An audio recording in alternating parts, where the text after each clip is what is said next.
Hi everyone, welcome to my channel. My name is Ariel, and if you're new here, then welcome to my channel.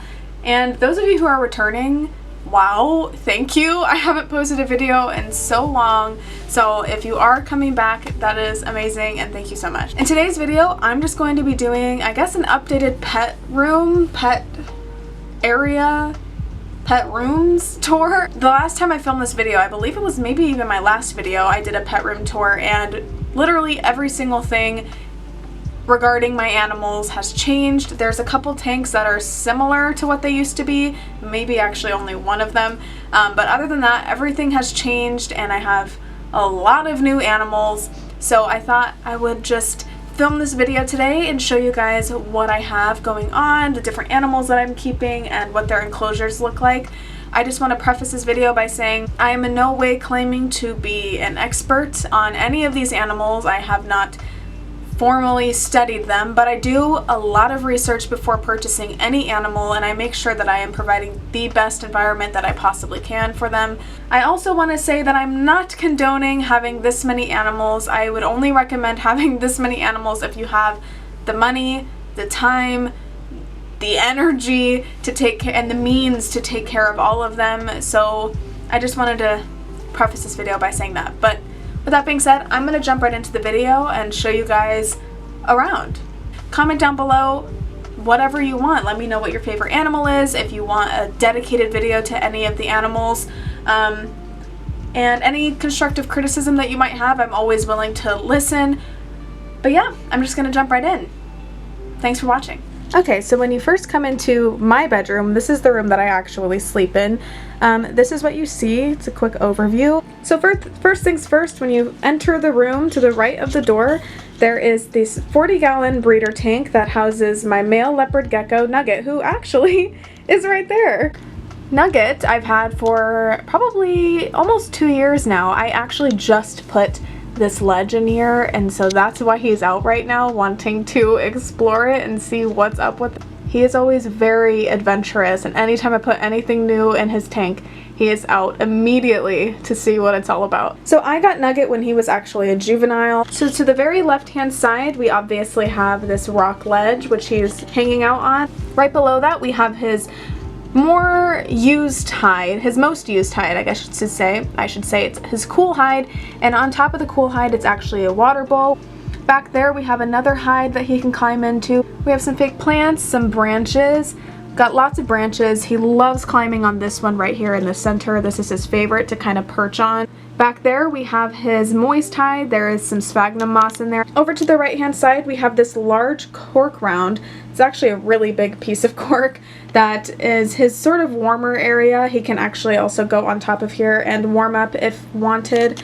We also have another branch here, some more fake plants, and then we have this like rope hammock here. I know a lot of people say that leopard geckos don't use these and that they're kind of pointless, but he actually goes on this thing all the time. Down here we have his calcium powder, and then we also back here have this paper towel because he is on a repti carpet, so that does cause concern for, you know, buildup of bacteria and whatnot. So I actually put a paper towel down where he uses the bathroom, so that way it's a lot more sanitary. I can just take the paper towel out and replace it. And that is Nugget's enclosure.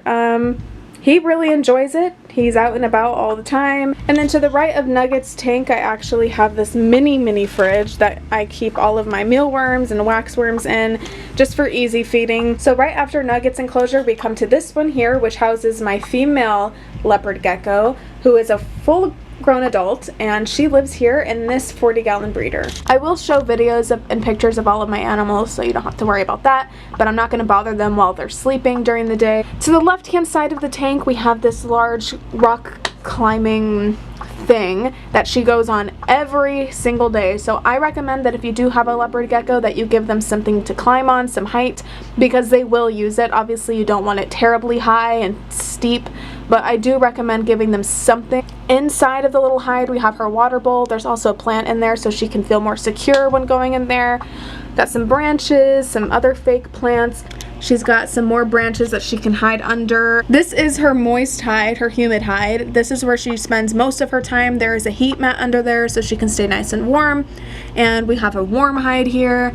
And yeah, we also have a calcium dish for her as well. She is on an Eco Earth coconut fiber substrate. I know there's mixed opinions on this substrate for leopard geckos, but I have not had any problems with it, and I've had her for almost 3 years, so she is doing just fine. So right after Noodle's tank, we come here to 2 beta tanks. So up top here, this is actually a 10-gallon aquarium, and in here houses my male koi beta, Sushi.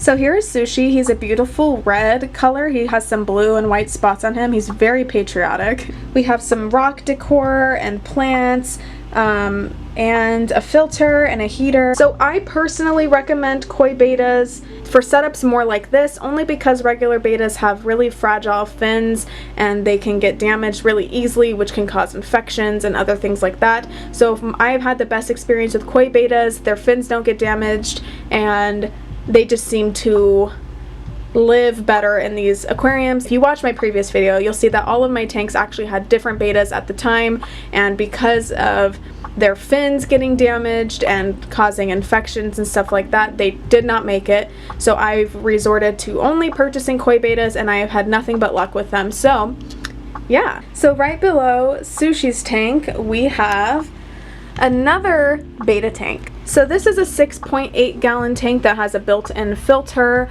This houses my male koi beta, Skittles. So there is Skittle. He is a really cool coloration. He's white and he has a lot of colorful spots on him. So in his tank we have a large branch with some plants. We do have a heater, a glass scraper, and then this right here, this sponge, is actually to help adjust the water flow coming from the filter. He is my most recent beta purchase. He's doing really well. He likes it in here. He swims around having a good time. After these tanks, we go, this is just my work area, and then we have the last tank in this room right here. So this is a 5-gallon vertical style tank that I actually purchased on Amazon that houses my other male koi beta, Squishy. Squishy is this beautiful like pink color. He has some blue and black and white on him. They are all sort of iridescent, which I think is really beautiful, but he just had such great colors. I thought he was so pretty. So in his tank he has some black gravel, a nice little hide that he can swim through, some live plants, and then he has this little pod, and he goes in this thing constantly and just hangs out in there. That's Squishy. He does have a heater as well and one of those sponges over the filter head, also so that the water flow can be adjusted a little bit. And that is it for the tanks in this room. We're gonna go ahead and go out of this room, and I'm gonna show you the tanks in the other areas. So right outside of my bedroom we have 2 tanks out here on the loft area that I'm gonna show you right now. So the first one is actually this 40-gallon Exoterra that houses my corn snake, Jupiter. So on the left-hand side, we've got some branches, some fake plants, a cork round, we have a humid hide back there, another cork round, some more branches and plants. It's got a nice warm hide back there that has a heat mat underneath it that's regulated by a thermostat, as is my other heat mat that I forgot to mention. We have this little skull thing that he likes to, you know, slither through. Some more fake plants and branches, and a water bowl. He also has a heat lamp just to get a higher ambient temperature during the winter months. In the summer I probably won't need to use it, only because it's pretty hot here. I live in Arizona, so our room temperature is pretty good for what they need. So I'm going to be moving his water bowl over here away from the warm side. I don't know why I put it over there, but we'll fix that. He is on aspen bedding. And that is Jupiter's tank. I think if you're looking for a very easy pet to care for, a corn snake is the way to go. They are very easy to care for, very low maintenance. They don't eat extremely often, and their setups are fairly simple. So yeah. Right below Jupiter's tank actually is my dog Candy. This is her little kennel that she sleeps in at night. There's no door or anything on it. She just really likes being like enclosed like that while she's sleeping. So she's over here snoozing right now, and she's got her food and water right there. Hi, Candy. So the last tank on this loft, or in this loft area, is my 40-gallon tropical community fish tank. This tank houses some silver mollies, Australian rainbow fish, red tail minor tetras, I believe is what they're called, and turquoise turquoise platies. Oh my gosh. Yeah, they all live in here. To the left, we have a rock and some branches with plants. We do have a heater over there and one filter for some extra water movement. We have some more branches and plants and rocks. And we have a 40-gallon tank filter back there as well. So this is the tank. I think it turned out great. I am having a bit of an algae problem, like black algae growing on or black/purple, brown algae, whatever you want to call it, growing on the things at the moment. It's a huge pain to get off, but it's not harmful to the fish, so I'm not too concerned about it. Eventually, I'll probably go through and try to remove as much of it as I can. But yeah, that is an overview of this 40-gallon aquarium. Though if you come over this way, this is the sort of hall closet, and this is actually where I hold all of my supplies. In this closet up top, I do have a spare tank. That's pretty much what I use as my quarantine tank. I have a cricket keeper, a small one that I don't really use anymore, pitcher that has a water filter on it, and then we've got some different sprays and cricket feeder or cricket food over there, some soil. This is actually needs to be filled up. This is what I keep my dog food in. Some dog food. And here we got some fish stuff, my fish cleaning gloves and water conditioner.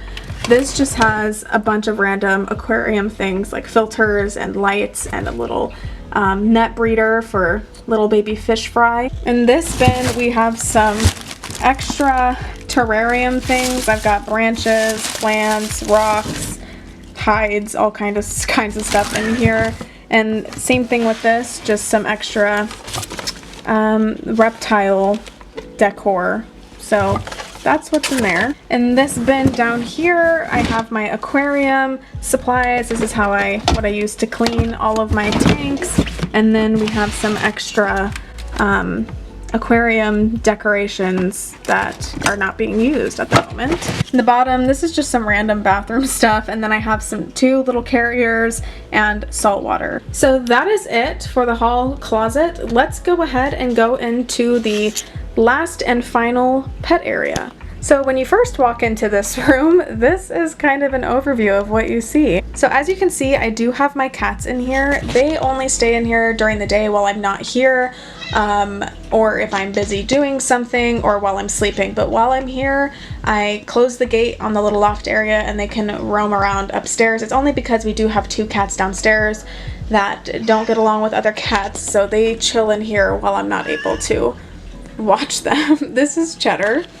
Cheddar is a female tabby cat, I believe. Both of these cats are extremely vocal, but very precious. The other cat is right here. This is Momo. She is also a tabby cat. I believe that they're sisters, or at least that's how they were sold, as sisters. They have a bunch of climbing things, 2 cat trees, a little small one here, another little small cat tree over there, some scratching pads. Ignore how dirty the carpet is. I need to vacuum in here, but like I said, it's literally just the cats and the other animals that stay in here. I don't actually sleep in here. This bed was my sister's and it kind of just hangs out so they can sleep on it. They have other beds here, they can sleep wherever they want. So, and then in the closet they have a litter box, their food bowls, and a little water dispenser. It's actually a fountain, some litter mats, and bags for the litter, or for the cat box. And then these are my buckets when I clean my aquariums, and a bunch of other random crap over there. Let's ignore this mess. Hi. Up top here, we got a lot of random supplies. Okay, let's get started on the more small exotic animals. The next tank that you see when you walk in is actually this one here. I have a nice tapestry behind it, and you're probably wondering, what am I looking at right now? Well, so when you pull the curtain back, I do have the curtain on there just so the cats don't go crazy seeing my little creature moving around in here. But this is actually my hamster cage. This houses my hamster Muffin. She is a Syrian hamster and she is a big girl, so this is a big home. This is actually an IKEA, it's called the IKEA Detail shelf. It's a glass bookshelf that's actually flipped over on its back, so the back side is right here, and then I just built this lid for it and it works like magic. Okay, so my camera battery actually died, so onto the phone we go. Hopefully the audio quality isn't super terrible. It usually is, but we can hope for the best. let's continue with the tour. So on the left-hand side of Muffin's enclosure, we do have this multi-chamber hideout that she's probably in right now. It's her favorite. Realized it was easier to just take the lid off. So the entrance of the hide is right there.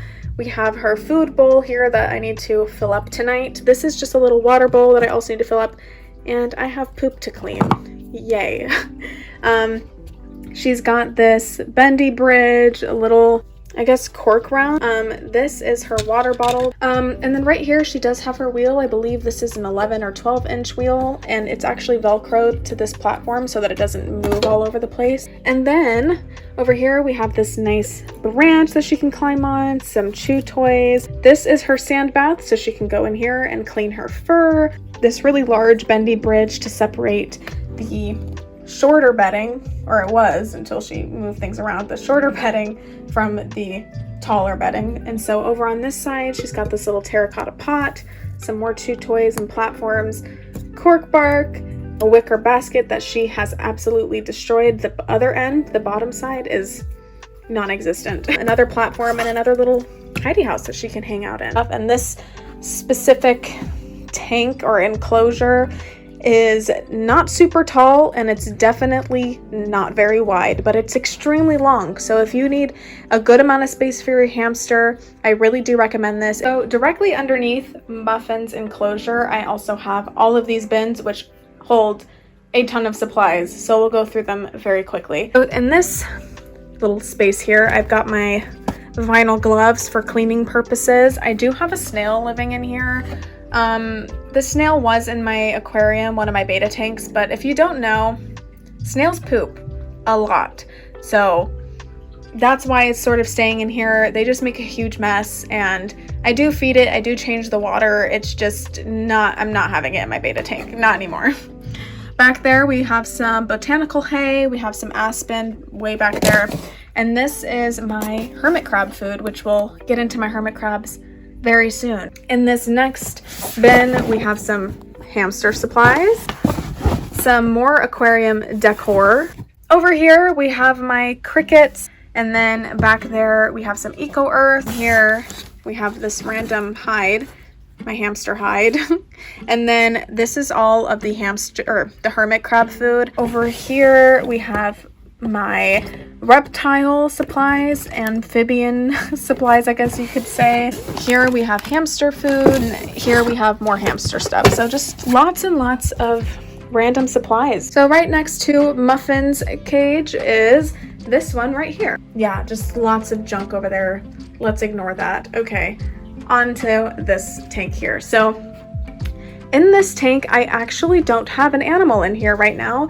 I will eventually, but right now, this is the setup for a future creature that I'm going to have. I'm not going to tell you what it is, because this is going to encourage me to make more videos, especially regarding the new animal that I'm going to be purchasing. But here, we have this, I believe it's 20 gallons. This is a Thrive terrarium. The animal that I'm getting can only live in here while it's juvenile, which is what I plan to get as a juvenile, and then once it gets bigger, I plan to get something larger than this, but this is kind of what we got going on right now.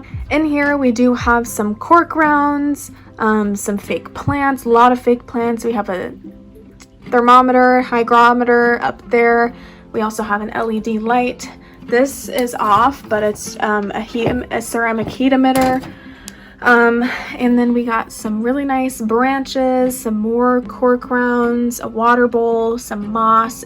There's eco earth. And yeah, I'm very excited to get the animal in here. And moving on, we're just gonna get into this last rack right here, and let's just go through each individual tank. Now, I do want to mention that if there are watermarks and smears on the glass, please forgive me. I just really did not have the energy to clean it off. So up top here is my hermit crab tank. They are living in a 20-gallon long, ew, I hate that you can see me, hi.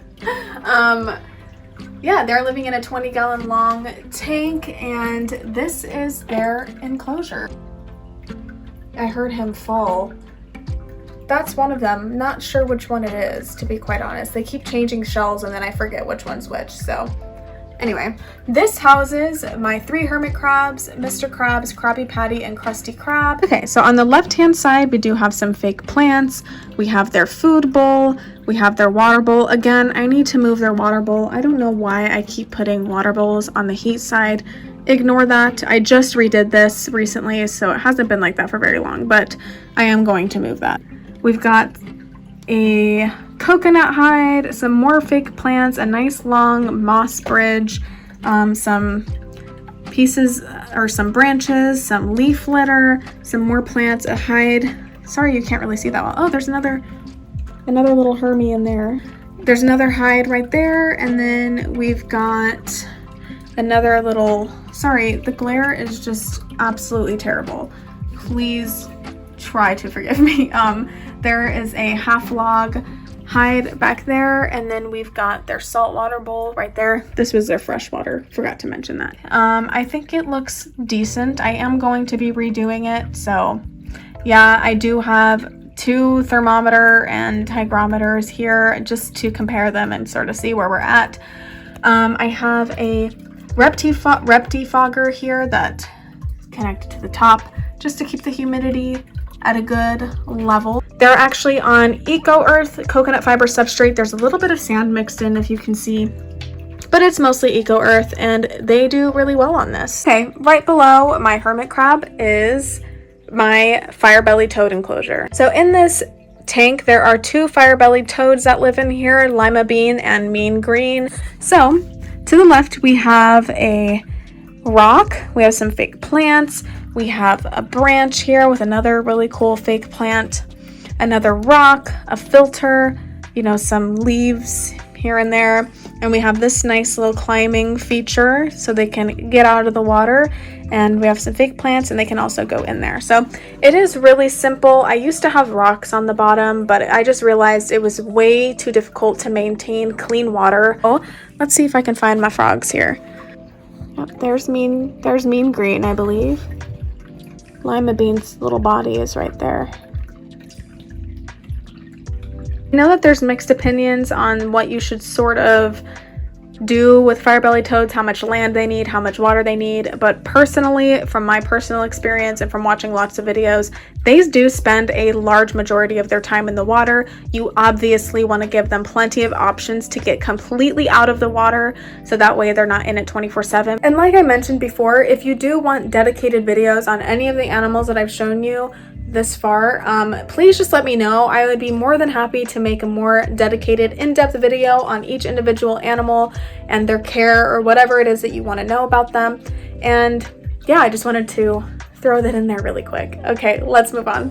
So the very last enclosure that I have to show you is this one here, which is another 20-gallon long. And this 20-gallon long terrarium houses my African fat-tail gecko, Nacho.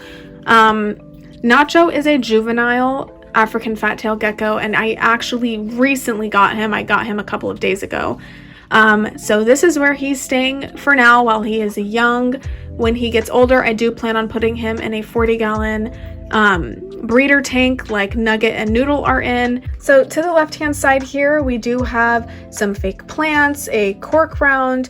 We have a water dish with obviously dechlorinated water. Like I forgot to mention, all of the water that I give my animals is dechlorinated, so you don't have to worry about that. We have some branches, some calcium powder, some moss, leaf litter. This is a moist, humid hide that I believe he's in right now, but I'm not certain. Some more branches, more plants and moss and all of that. And then we have this cool cork round, I guess, but it's not really round. It's actually more of like a ledge, and it's cool because I did it in a way where my gecko can go on top of it and bask, which is where I put this rock here. I know that they don't usually bask, but if he, she, I don't know the gender quite yet, but if they wanted to bask, they can. And I have a thermometer right here so I can keep track of the temperature up here, and then I can also keep track of the temperature down here, which we'll get to in a minute. So also below this, I don't know if you can see that well because like I said, there's water spots, but below here they can actually go under there into this little area, and there is another one of those little rocks down here, and there is a heat mat under it, and so they can get some nice warmth under their belly. And yeah, I do keep track of the temperature on that. It is connected to a thermostat as well. They do require a bit of humidity, so I do mist them down twice a day. Oh, and I have them on Eco Earth coconut fiber substrate. So that is my African fat-tailed gecko Nacho's enclosure. Below Nacho's tank, I do just have this other empty 20-gallon tank. I have no plans for it. I don't know what I'm going to do with it, only because 20-gallon tanks are kind of hard to find, you know, creatures that can live in there for the full duration of their life, and I don't want to keep having to upgrade every single animal that I get. So it'll be empty for the time being. Okay, so that is gonna do it for today's video. I really hope that you guys enjoyed it and liked seeing all of my animals and their enclosures. If you want to see any other videos similar to this or have any video suggestions at all, please let me know. I would like to be more frequent with my posts. I know I say that a lot, but I really would. Please subscribe to my channel and turn on those post notifications. Since I don't post that often, I'm going to try to get better about it. But since I don't, I really would recommend turning those on so that you know when I do post. And I hope that you guys enjoyed this video. I'm really happy to have made it, and I hope that you guys are having a great new year and enjoyed seeing what me and my animals are up to. Okay, I will see you guys in my next video. Bye everyone.